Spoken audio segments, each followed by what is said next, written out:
Everyone. तो हमने अपनी लास्ट वीडियो के अंदर अपनी वेबसाइट के ऊपर थीम इंस्टॉल कर ली है वर्डप्रेस पे, और अब हमें उस थीम को एडिटिंग करनी है।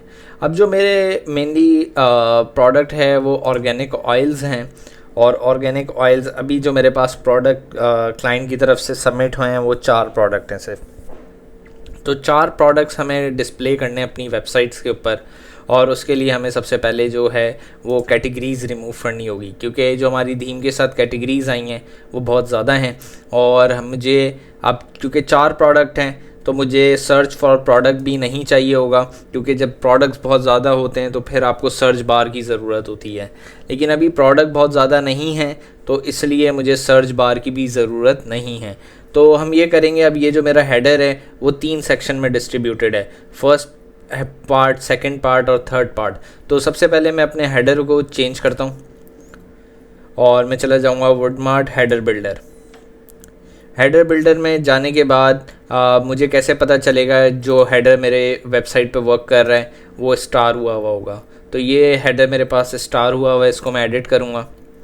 एडिट करने के बाद अब जो सर्च है वो मुझे नहीं चाहिए, तो मैं सर्च पे अपने जैसे माउस को लेके जाऊँगा, मेरे पास 3 आइकन्स अपीयर हो जाएंगे, एडिट, कॉपी यानी क्लोन, इसी तरीके से एक और सर्च बार या डिलीट। तो मैं इसको रिमूव कर दूँगा। ये मेरे पास हेडर में से सर्च रिमूव हो चुका है। और जो हेडर बॉटम है, यानी कि जो ये बॉटम का हेडर है, ये मुझे चाहिए ही नहीं। तो मैं इसको क्या करूँगा, मैं इसको सेटिंग्स पे एडिट करके इसको डिसेबल कर दूँगा। हाइड ऑन मोबाइल हुआ है, इसको मैं हाइड ऑन डेस्कटॉप भी कर दूंगा, यानी डेस्कटॉप डिवाइसेस पे भी ये ना दिखे और मोबाइल पे भी ना दिखे। इसको मैं सेव करके सेव हेडर करूँगा और अपना हेडर अपनी वेबसाइट रीलोड करूँगा। तो मेरे हेडर में से जो है सर्च बार भी चला गया है और उसके नीचे जो बार थी वो भी जा चुकी है। अब ये जो ऊपर बार आ रही है इसमें मुझे लैंग्वेज नहीं चाहिए, और ये आइकन्स जो है मैं बाद में चेंज कर लूँगा। तो मैं अभी सिर्फ लैंग्वेज हटा देता हूँ। तो ये जो पहला ऑप्शन आ रहा है ये लैंग्वेज का आ रहा है, इसको एडिट करके देख लेते हैं। करेंसी फंड, करेंसी का मेन्यू बना हुआ है, मेन्यूज़ के अंदर वो यहाँ पे अपीयर हो रहा है। तो मुझे ये नहीं चाहिए, तो मैं इसको डिलीट कर देता हूँ और स्पेस भी हटा देता हूँ, यानी इससे पहले जो स्पेस आ रहा है वो हट जाए। ठीक है, और फिर ये एक डिवाइडर है बीच में, ये भी हट जाए, यानी डिवाइडर भी हट गया और दोनों स्पेसेस भी हट गए। अब सिर्फ मेन्यू रह गया। ठीक है, और क्या चीज़ मुझे यहाँ पे मेरा अकाउंट आ गया है, कार्ट आ गया है, विश लिस्ट और कंपेयर मुझे चाहिए नहीं है, क्योंकि 4 प्रोडक्ट्स हैं। कस्टमर कंपेयर करने का कोई इसमें जो है ना वो नहीं होता। कंपेयर वहाँ होता है जो बहुत सारे प्रोडक्ट्स होते हैं तो कस्टमर कंपेयर कर सकता है। लेकिन अभी कंपेयर का ऑप्शन देना कस्टमर को, जो भी कस्टमर मेरी वेबसाइट पे विज़िट करेगा स्टोर पे परचेजिंग करने के लिए ऑयल, तो कंपेयर का अभी ऑप्शन जो है वो सेंस नहीं बनाता, तो मैं कंपेयर भी रिमूव कर देता हूँ। ठीक है, विशलिस्ट, अकाउंट और कार्ट रहेगा। इसको सेव हेडर करते हैं और अब हम अपनी वेबसाइट रीलोड करके चेक कर लेते हैं। तो ये इस तरीके से हमारा हेडर सेट हो गया। अभी जो हमारे हेडर के मेन्यूज़ होंगे, home, about us, shop all, contact, वो हम यहाँ ले आएंगे बाद में। ठीक है, तो अभी हमने अपने हेडर को इस तरीके से रिमूव कर लिया है। और अब हम नीचे चले जाते हैं कैटेगरीज़। अब ये कैटेगरीज़ जो हैं वो कैटेगरीज़ हैं जो ऑलरेडी इसमें बनी हुई आई हैं। तो सबसे पहले हम ये करते हैं कि हम जो है प्रोडक्ट्स को डिलीट कर देते हैं अपने सारे। तो हम प्रोडक्ट्स में आ जाते हैं अपने ऑल प्रोडक्ट्स, और प्रोडक्ट्स को हम डिलीट कर देते हैं। अब क्योंकि मैं एक लाइव वेबसाइट पे काम कर रहा हूँ, यानी ये क्लाइंट के लिए मैं वेबसाइट बना रहा हूँ, तो अक्सर औकात क्लाइंट वेबसाइट खोल के देख लेता है कि भाई क्या काम हो रहा है। तो मैं इसको नहीं चाहता दिखाना कि मैं क्या काम कर रहा हूँ। तो सबसे पहले हम ये करते हैं प्रोडक्ट्स डिलीट करने के बाद कि हम जो है वो वेबसाइट को मेंटेनेंस का पेज लगाते हैं। ठीक है, तो इसके लिए हम ये कर रहे हैं कि हम सबसे पहले सारे प्रोडक्ट्स को हम डिलीट कर रहे हैं सिलेक्ट करके।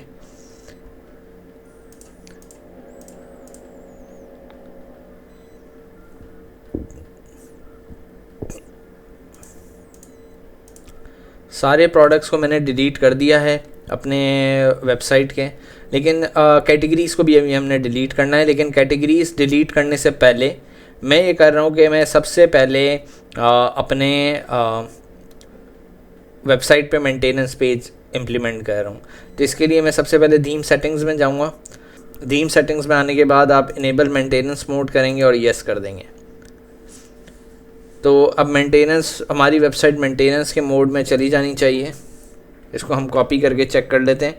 अब इनकॉग्निटो ब्राउज़र में अगर अपनी मैं वेबसाइट ओपन करूँगा तो वो मेंटेनेंस मोड में नज़र आनी चाहिए, लेकिन ऐसा नहीं हो रहा। मेरी वेबसाइट खुल रही है, तो वो इस वजह से खुल रही है क्योंकि मैंने मेंटेनेंस का जो पेज है वो इंपोर्ट नहीं किया है। तो उसके लिए मैं दोबारा से वुडमार्ट प्री बिल्ड वेबसाइट्स के अंदर आ जाऊँगा साइड बार से, और एडिशनल पेजेस वाले टैब पे क्लिक करूँगा। इसमें मेंटेनेंस, और फिर जो मेंटेनेंस का एक कमिंग सून का ये पेज है, इसको मैं इंपोर्ट कर लूँगा।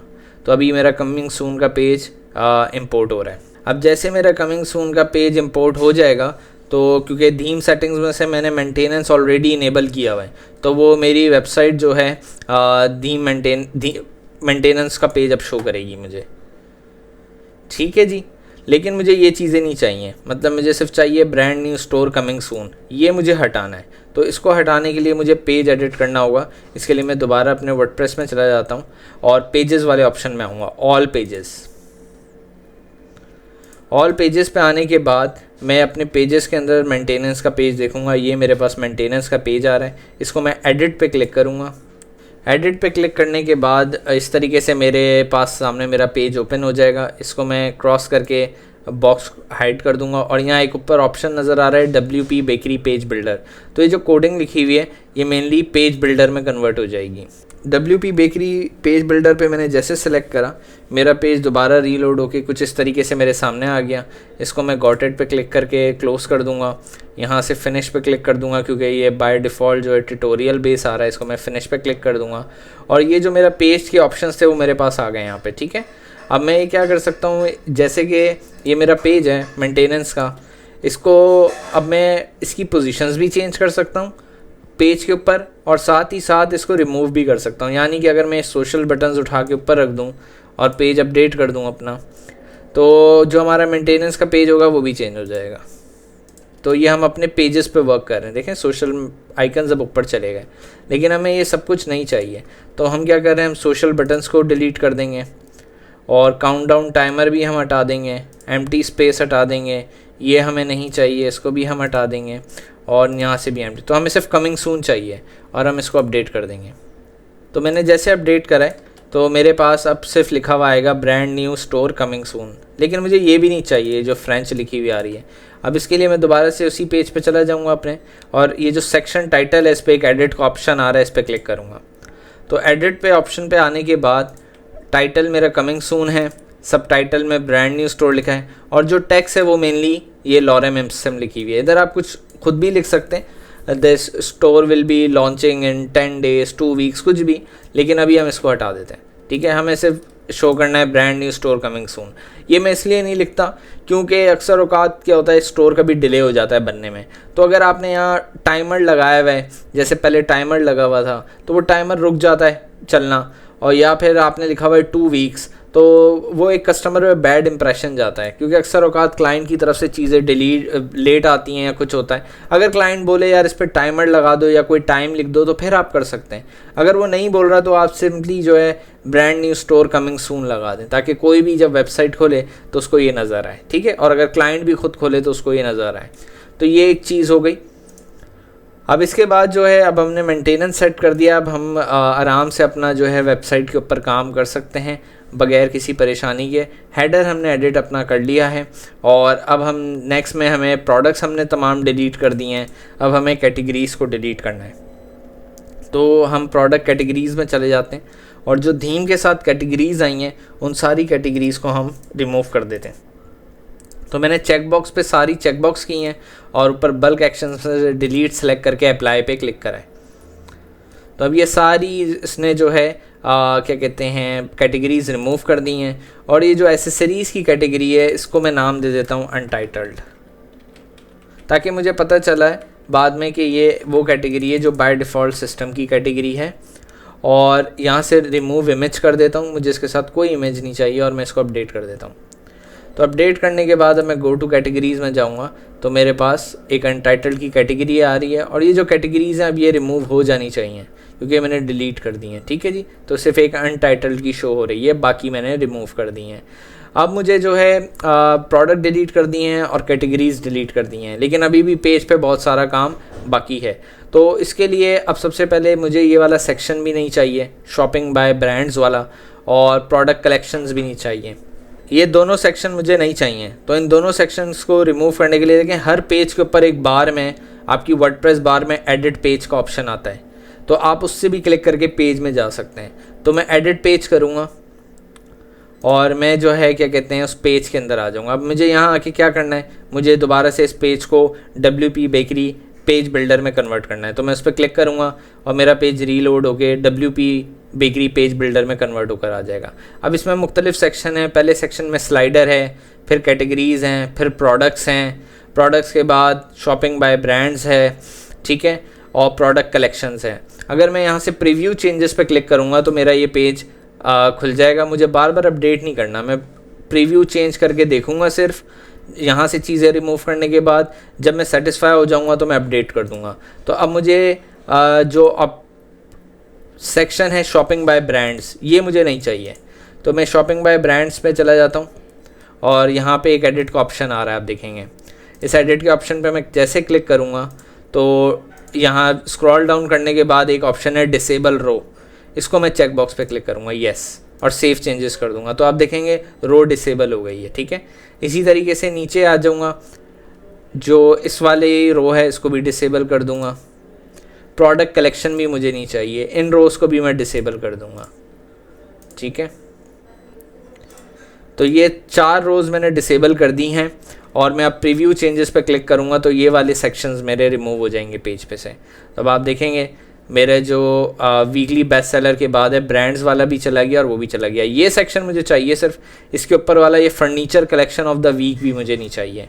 तो furniture collection of the week की रो ये आ रही है, इसको मैं सेलेक्ट कर लेता हूँ, और बाकी रूल्स फॉर चूजिंग फर्नीचर ये वाली रो मुझे चाहिए, ठीक है। तो अब मैं प्रीव्यू करके देख लेता हूँ मेरी वेबसाइट कैसे दिख रही है। तो अब मेरी वेबसाइट के ऊपर जो है आर कैटेगरीज़ वाला सेक्शन दिख रहा है, वीकली बेस्ट सेलर्स दिख रहे हैं, रूल्स फॉर चूजिंग फर्नीचर और नीचे ब्लॉग्स नज़र आ रहे हैं और नीचे फिर ये कंटेंट लिखा हुआ है, ठीक है।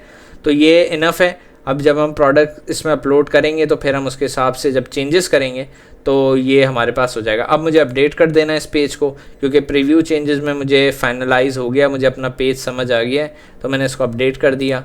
और अब अगर मैं अपनी वेबसाइट के यहाँ वुडमार्ट पे भी अगर आप क्लिक कर लेंगे अभी फ़िलहाल के तौर पे, तो ये आपको बगैर प्रीव्यू के लिंक के वेबसाइट अपलोड वो हो जाएगी, शो हो जाएगी, और ये अब आपका पेज अपडेट हो चुका है। तो इस वीडियो के लिए इतना ही। नेक्स्ट वीडियो में हम मज़ीद स्टेप्स फॉलो करेंगे। Thank you for watching.